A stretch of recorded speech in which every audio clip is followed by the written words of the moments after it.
What is the biggest secret you've ever kept from your family? Mom had a handmade heirloom blanket from her great-grandmother. When I was a kid, my action figures decided to torture my sister's Barbies for information on the location of the secret base. When the Barbie general still wouldn't talk after having her arm melted to a stump on the spinny bit on top of the lawnmower engine, she was forced to watch as her co-conspirators melted in a Tupperware vat off gasoline. When the interrogation started getting out of hand, he threw water on the gasoline to put out the fire, splashing it on the side of the house and setting the house on fire. I panicked, ran inside, grabbed the first heirloom blanket I could find and smothered the fire, melting one side of the blanket. My parents' relatively uninspired interrogation techniques were unable to solve the mystery of the missing heirloom. That I was addicted to fentanyl for almost a year and then beat that addiction all on my own. I just passed 1 year off of it and I haven't considered going back once. My dad's brother adopted me. They didn't know I found my biological mom. I didn't talk to her. This was a long time ago, but I pretended to graduate from college after 4 years of my family paying for it. The last semester of my senior year I was told that because an incomplete my sophomore year I wouldn't be graduating. When I promised to retake that class over the summer, they allowed me to march with my classmates in a cap and gown. Instead of telling my family the truth, I just went ahead with it. The whole family came, big party, etc. Of course I did not take the class that summer. That hung over my head for 20+ years when after getting sober I completed my degree by working with the college and taking a local class. I had a miscarriage on my 17th birthday. I had found out I was pregnant 3 days after my HS boyfriend and I had broken up when my sister caught them ucking my best friend.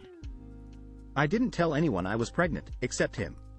I hadn't figured out what I was going to do yet, or how to tell them. Turned out to not matter, because 2 weeks later, again, on my birthday, I woke up in incredible pain and my bed was just covered in blood. I was home alone, so I just called my ex to take me to the hospital and never said a word to anyone in my family. He and the girl he cheated on me with showed up, and she cleaned up the bed while he drove me to the hospital. I had already passed the fetus, she found it. It messed me up for a long time, and I tried to kill myself not long after that. My family dosed now about that, but they assumed it was a combination of my anxiety meds and my breakup. Those were factors, but the miscarriage was a big factor, too. ETA. Thank you everyone for the kind words. This was nearly 15 years ago now, and I'd say I be healed now. I still think about it from time to time, think about how I'd have a teenager by now, and how different my life would be. I came out as gay about 5 years later, started dating a woman and moved across the country with her, later marrying her. We have no children. I'm grateful that I could heal and see a better life for myself after that. My 14-year-old godson is actually my biological child. About 16 years ago, I disappeared in the middle of the night to start a new life away from a toxic family and went no contact with them for 3 years. I ended up getting pregnant from a one-night stand. I was homeless at the time, so keeping my son was not an option. My ex-best friend and her husband had been struggling to start a family of their own, so they offered to adopt my child. Plot twist. My husband and I currently have custody of my child and his 4 siblings. Their parents are in jail for domestic violence and child neglect. Edit. Holy bananas. I did not expect this to blow up. I want to clarify a few things. My son does not know I am his biological mother, but we plan to tell him soon. My husband and I plan to petition to adopt him and his siblings. Our lawyer warned us that his parentage would come up during the process. I want my son to hear it from me. He is currently battling PTSD due to the incident that brought the kids into our care. We are working with his therapist to find the best way to tell him the truth without causing him more trauma. Mental health is our top priority. My ex-friend has endometriosis, which affects fertility. Pregnancy can put endometriosis into remission for some women. She was one of the lucky ones. Once in remission, she had no trouble conceiving the other 4 kids. My husband and I are raising 10 children. We are in the process of adopting my 12-year-old cousin and took custody of her 2 older sisters last week. We also have a set of biological 1-year-old twins. 18 months ago, we had 0 kids. When I was a kid, I dropped the rake while working in the yard and the handle landed in dog oop. Instead of cleaning it off, I used duct tape to seal off the oop from the outside world. It ended up being used for almost 10 years after that, and I always thought about that rake's dirty secret. The secret was oop. Being sexually assaulted when I was 13. It was a difficult home life, and I didn't feel like I could talk to anyone about anything. Some guy grabbed me on the way home from school, and yeah, I got home late. They didn't notice, but I didn't feel like I could say anything, especially as a young boy, because I didn't even know it was a thing that could happen to boys when I was young. We were never given those safety talks that the young girls were given. It was just so outside my experience, I guess, and the longer time went past, the less I ever felt the need to say something, because no one would believe it. Edit. I'm shocked coming back on Reddit and seeing the responses this has got. Too many people relate to this. It's both heartening and awful to see at the same time, as I'd not wish this on anyone, but anything which shows that people are less alone in this than it seems has to be a good thing. This happened to me over 20 years ago, so thank you to everyone who offered for me to message them to talk about it, but this isn't a fresh wound, or even the worst thing I've dealt with in my life. And I'm at a point where I'm at a healthy place with it. Thank you also for all the kind words. I wish I had the time to thank everyone personally, but I do appreciate you all. And to anyone for who this is a fresher wound, or who is struggling more with what they've been through, I don't have any magic words that'll help. I just know for me, I always remind myself that this was something that was inflicted upon me. It was never my choice, never my decision, never my fault. There's always going to be stuff in the world I have no power over, even my own thoughts sometimes, but I can make the choice to be a stubbornucker, and even if I don't win those battles, I'm not going to stop fighting them. I posed nude in a tasteful art project when I was 20. It was supposed to be a small private exhibition, but then it blew up, and at one point my naked image was on our major city's website to advertise a popular art festival, and a printed large version was displayed at a popular market during the festival. It was also printed in a book series. I was so worried my parents would see, but so fair, it's been 12 years and they still don't know. I am actually really proud of the work we did and sometimes consider showing them the book, but they may murder me. Edit. It was tasteful photos about capturing unsexualized nudity. No, I will not share it on my anonymous account. I was a professional model who was compensated and consented to the project, as the photographer was someone I have immense faith in. Life lesson: if it interests you, then have tasteful nudes taken. One day you'll look back and appreciate them. My grandfather used to force me to French kiss him when no one was in the room. When he got super old, I was tasked with watching him one night. He peed his pants and was pathetically asking me to help him. But the 8-year-old inside me just let him sit there for hours until my parents got home. Spitting on his face before they closed the casket was the best thing I've ever done for myself. See how you like my saliva all over your face, you piece of hit. A secret from my grandparents, who I adored.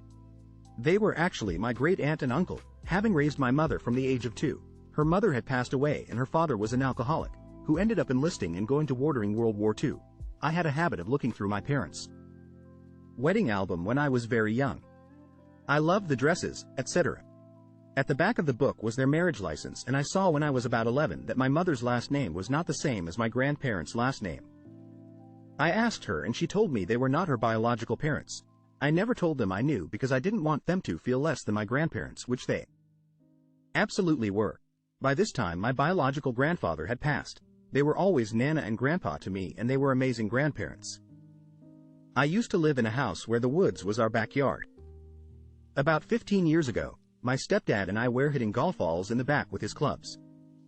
I still had a few golf balls left, and he told me to put his clubs away when I finished, and he went back inside. Well, when he was out of sight, I decided to use his $900 driver, which, at the time, was too big for Mado use. I took a swing and the head of the driver immediately hit the ground, and the neck snapped near the head and was hanging on by a few splinters. My heart sank, and I quickly put the clubs away in the trunk of the SUV like he asked me to, and prayed that I wouldn't be murdered in my sleep. Well, a few days later my stepdad goes back to grab his golf bag. Luckily for me, the hydraulics on the back hatch of our SUV was starting to go out for a few weeks now, and it swung down and pulled a Marie Antoinette on that driver. My stepdad was pissed. I still haven't told him that I was mainly responsible for the destruction of his driver club. Edit. The cost of the driver may not have cost that much, but it was expensive. It may have been around $500. But as a kid, things that are always highly valued toward adults always seem really expensive. Edit 2. My stepdad always went with Callaway golf clubs. It was most likely a Callaway driver. I was in a long-distance relationship with someone from another country for 2 years. I would travel nearly every month to visit them, or they would commando me. They had no idea when they messaged me. I was sometimes out of the country, either in their country or on a trip somewhere else. I was living a completely different life that barely anyone knew about. Edit. It's been interesting to read some other people's similar experiences. A lot of people are also experiencing this due to culture, religion or families not supporting. My reason was a little different. I had come out of a relationship with a very abusive and dangerous person. He had completely embedded themselves in my family's life, and when I finally left them, I lost my family with it. I moved to the next town over and kept contact with my parents, but all information about daily life was hidden. I built a life slowly, and part of that was a solo trip abroad, where I met someone. I was far too terrified to tell them the truth about what had happened with my ex. I didn't think they'd believe me, and I didn't want them to know. My parents eventually cut ties with him, but my brother stayed friends with him after. I went NC with my brother for 4 years in total. I was so scared my ex would find out and come looking for me due to jealousy that the relationship was kept a secret from most people I knew, including my parents, in case they let something slip to my brother. I have left the country now for good, and I'm sure there's people who I have some degree of connection to that have no idea I ever left. I've always been someone that has kept their cards close to their chest, and life circumstances have contributed to that greatly. I was assaulted by my high school teacher, who we all thought was straight. I'd never tell my family about my saw, but he's now in prison for 10 years on account of child porn and Animal Crush videos. Edit 1. I should have worded it better, but sexual orientation is in no way indicative of anybody being a pedophile. Edit 2. This one is NSFW because a lot of people keep asking what Animal Crush is. So, if you don't want to hear, keep scrolling. And I'm on mobile, SWA might not register the way I intended. NSFW. Animal Crush is described as humans harming animals through crushing, flattening, burning, drowning, suffocation, impaling, or subjecting animals to bodily harm. That the reason I stress over my grades writes now is so that I have good enough grades to go to Annabroad University on a scholarship and live my life there. It's not because I want to make my family proud or something, nope. Just want to live. This is hard, but just how frustrated I am with them. They wouldn't have any clue just how angry I am at them for the things they did to me as a child, and how much I blame them for my insecurities and lack of confidence as an adult. And that we might seem okay every time I visit with them, but how I just want to yell at them and ask them why. They had to be so hard on me and couldn't just accept me for what I was when I was a teenager. My family thinks I'm still studying. I haven't told them that I've basically dropped out because of my sleep problems. Right now I do nothing but write, do comedy, paint and drink beer. They think I'm gonna have a degree in about a month and a half, so that's gonna be a fun talk. Growing up, our house was never clean and tidy. It wasn't disgusting or hoarder-like. We cleaned and vacuumed, but we also had a lot of hit just stacked in corners and on shelves that after a while, that was where those things belonged. Because of this, we really didn't use the dining room as a dining room. The table was pushed up against the wall and was used as quasi-work desk storage area. One day when I was like 10 or so, I was sitting atone of the chairs while on the phone with my mom. She had a habit of droning on and on and on. When I am bored, I fidget. I grabbed one of her lighters that was just laying around, and I was lighting little bits of paper towel on fire. Nothing big. Just enough to see the flame go, immediately consume the whole thing, and then go out and fall into her ashtray. Then I grabbed a full paper towel and lit it. The thing burned around so fast that it startled me, and I dropped it on the carpet, where it very quickly burned, melted the cheap carpet on the floor in a very noticeable spot. I start freaking out and look over, and there was a box of cleaning solution. I grabbed some bleach, hoping that it would bleach out the black burned mess and he could pass it off, as I accidentally spilled it. Yeah, it just turned to beige carpet, a shade orange with little burned carpet fibers. I opened every window I could and moved the box of cleaning supplies over the spot. Keep in mind, I am doing all of this while still on the phone with my mom. I braced for the next week or so for someone to find it and eventually come to the conclusion that it was me. No one came across it for months, and when they did, it was all just assumed that one of the chemicals leaked out and did it.